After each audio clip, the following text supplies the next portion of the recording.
Bonjour à tous, bienvenue. Nous sommes ravis de vous retrouver. Nous espérons que vous avez passé de bonnes fêtes et que vous êtes prêts à continuer avec nous comme chaque matin à suivre l'actualité du Corona et puis tout ce qui se passe autour. Bonjour Olivier Garanilic. Bonjour Cathy et bonjour à tous et à toutes. Voilà, avant de commencer avec les chiffres, comme à notre habitude, une interview tout à fait particulière. On vous l'annonce tout de suite parce qu'il ne faudra pas la rater. Ce sera à 10h30. Marc Eisenberg s'est entretenu avec Luc Ferry. Donc Luc Ferry, philosophe que vous connaissez bien. Et ancien ministre de l'Éducation. Exactement, qui va nous parler de l'après-corona au niveau économique. Que va-t-il se passer? Voilà, donc restez avec nous avec cette interview donc à 10h30 sur Studio Qualita. Exactement. Et pour commencer cette matinée, puisque nous serons avec vous jusqu'à 11h, des chiffres. On fait le point, Olivier Garanilic. On en est où en Israël? 132 personnes sont mortes depuis le début de cette épidémie en Israël. C'est une de plus par rapport à hier. 133 sont en soins intensifs et 180 dans un état critique. Il y a en Israël 12 561 personnes qui sont malades et 2563 personnes qui ont guéri. Des chiffres qui sont relativement satisfaisants. Il faut dire une courbe qui a tendance à se tasser. Mais attention Cathy, on ne connaît pas encore tout de cette maladie et les médecins avancent un peu dans le brouillard, il faut bien le dire. Et une rechute n'est pas à exclure. Quand je parle de rechute, je parle bien entendu de la possibilité d'une nouvelle augmentation du nombre de malades. Alors, des mesures très sévères ont été prises pendant la fête de Pessah. Les Israéliens ont-ils été disciplinés, Olivier ?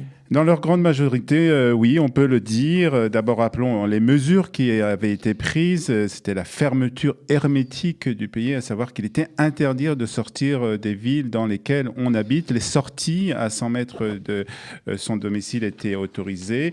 Les autorités voulaient particulièrement éviter les rassemblements habituels pour la fête de la Mimouna. Et donc, ces mesures étaient en vigueur jusqu'à ce matin 5h. Et d'ailleurs aussi, tout ce qui est boulangerie n'ont eu le droit d'ouvrir que dans la nuit aux alentours de 2h du matin. Et donc, c'est que ce matin qu'on pourra trouver du pain et des pitotes dans les différentes boulangeries du pays.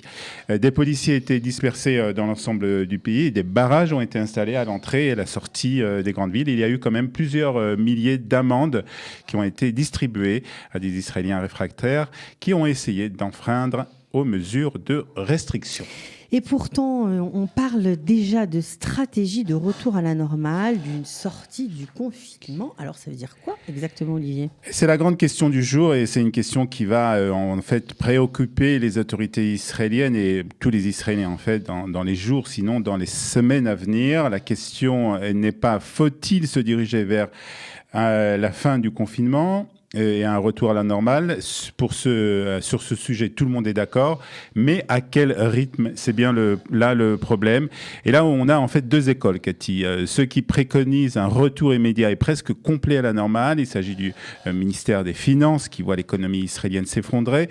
C'est aussi l'avis du ministère de la Défense, Naftali Bennett, qui a déclaré qu'il fallait un retour pratiquement à la normale dès ce dimanche. Et de l'autre côté, il y a la volonté du ministère de la Santé qui, lui, préconise un retour progressif et la raison est assez simple.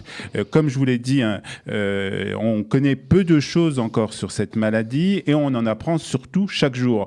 Concernant par exemple la période de contamination, on pensait jusqu'à présent que la maladie était transmissible à partir du moment où les premiers symptômes apparaissaient et d'après une nouvelle étude qui a été publiée la semaine dernière, les personnes infectées par le Covid-19 pourraient transmettre le virus plusieurs jours avant l'apparition des premiers symptômes, ce qui change donc beaucoup les choses. On disait aussi que les personnes qui avaient été malades du Covid-19 ne pouvaient plus être contaminées, ne pouvaient plus être malades. Là aussi, on a observé dans certains pays des cas de contamination chez des personnes qui avaient attrapé le virus. Il y avait en quelque sorte une rechute. Donc au ministère de la Santé, on préfère rester pour le moment très prudent, surtout que dans certains pays, comme des pays d'Asie, qui ont autorisé déjà un retour à la pratiquement normale, on observe après quelques jours une nouvelle augmentation du nombre de personnes malades. C'est donc entre la prudence du ministère de la Santé et la volonté du ministère des Finances de sauver l'économie israélienne que les ministres du gouvernement, et plus particulièrement le Premier ministre, devront choisir. Il y a une grande réunion du gouvernement aujourd'hui, une grande réunion qui va se passer par Zoom d'ailleurs, pour justement déterminer la stratégie de cette fin de confinement et d'un retour à la vie normale. Alors justement, on a beaucoup dit que la fin du confinement, une fin de confinement réussie, dépend des tests, des dépistages. Alors que se passe-t-il au niveau de ces dépistages ? Est-ce qu'on a réussi à augmenter le nombre de tests ? En effet, le gouvernement s'était fixé un objectif plus de 10 000 tests par jour, objectif qui a été atteint pour la première fois mardi. Le ministère israélien de la Santé a annoncé que le nombre de tests de dépistage du coronavirus effectué avait dépassé les 10 000. Pour être tout à fait exact, il y a eu 11 501 tests qui ont été effectués pour la journée de mardi. De plus, il a aussi annoncé que hier, donc mercredi, des réactifs pouvant servir à effectuer plus de 100 000 tests de dépistage étaient arrivés en Israël. Ils viennent de Corée du Sud, ainsi que 50 000 combinaisons de protection.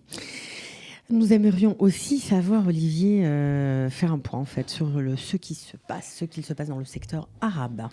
Oui, le ministère israélien de la Santé a mis en garde hier contre une propagation anormale du virus dans certaines villes arabes, plus particulièrement dans une ville arabe dans le nord d'Israël avec un nombre croissant de cas.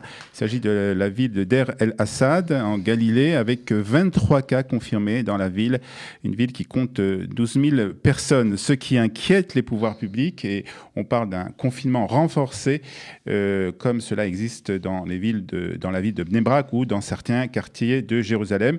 De plus, il faut dire que le début du mois du Ramadan approche puisqu'il va débuter la semaine prochaine et on craint là aussi des réunions familiales et des rassemblements importants. Les autorités pourraient imposer donc un couvre-feu pour éviter ces rassemblements. C'est une proposition en tout cas qui est à l'étude, et dans un même temps, la plus haute autorité religieuse musulmane en Israël, en quelque sorte le Rav Harashi des Arabes israéliens, a décrété que les grands rassemblements pour casser le jeûne du ramadan seraient totalement interdits. Pour terminer, Olivier, on peut faire un point peut-être sur ce qu'il se passe dans le reste du monde et en France notamment, mais on va peut-être commencer par les États-Unis. Oui, avec le président américain qui est, semble-t-il, très optimiste, car il a affirmé que les États-Unis avaient probablement passé le pic des nouveaux cas de coronavirus, ajoutant que ces avancées encourageantes lui permettraient de dévoiler demain, plus exactement aujourd'hui, les lignes directive pour rouvrir l'économie américaine. La bataille continue, mais les données suggèrent qu'à travers le pays, nous avons passé le pic des nouveaux cas. C'est ce qu'a déclaré Donald Trump lors d'une conférence de presse. Les États-Unis sont le pays le plus touché au monde par cette pandémie, avec 27 855 morts jusqu'ici et plus de 630 000 cas recensés. En France, on observe pour la première fois une baisse du nombre de malades, 513 personnes hospitalisées en moins par rapport à mardi grâce aux sorties qui ont été nombreuses. C'est ce qu'a indiqué hier le directeur du ministère de la Santé. Et puis Emmanuel Macron a fait lundi soir plusieurs annonces, des annonces très importantes, en particulier une aide exceptionnelle aux familles en difficulté. Et puis aussi, concernant le confinement, Emmanuel Macron a annoncé que ce confinement sera prolongé en France jusqu'au 11 mai, qui soit, dit en passant, est la veille de la fête de l'Ag Baomer, qui célèbre la fin de l'épidémie chez les élèves de Rabbi Akiva. Ben voilà, c'est une coïncidence qu'on espère bien heureuse. Voilà, alors sachez que Studio Qualita se mobilise pour lutter contre le coronavirus. Ensemble, nous y arriverons. Nous avons créé avec Qualita un site, Olivier.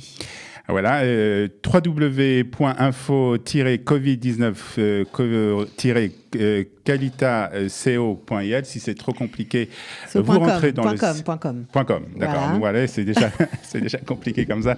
Le plus simple, c'est de rentrer sur la page Facebook de Qualita, donc sur Facebook ou sur le site de Qualita, et là-bas, vous avez une bannière qui vous dirigera directement sur le site du Covid-19. Voilà, et puis si vous avez besoin de renseignements, d'aide, d'informations, de soutien, vous pouvez composer un numéro en français. On vous répondra, promis, 02 590 60 82, 02 590 60 82. Toute l'équipe de Qualita se mobilise pour répondre, bien sûr, à toutes vos questions. Donc, évidemment, avant de poursuivre le programme, on respecte les règles qui nous ont permis d'endiguer, ou en tout cas de contenir cette épidémie pour l'instant en Israël. Quelles sont-elles, Olivier ? On reste à la maison, on se lave souvent les mains, on met des masques maintenant. Si vous êtes obligé de sortir, vous mettez des masques. Et puis, bien entendu, ensemble, on va réussir à vaincre ce virus, ce coronavirus. Voilà. Je vois que Retrouvez du dimanche au vendredi notre live quotidien spécial coronavirus. 3 heures de direct ininterrompu de 8h à 11h. Pour tout savoir sur l'actualité du virus en Israël, mené par Daniel Haïk, Olivier Granilic et Cathy Chouproun.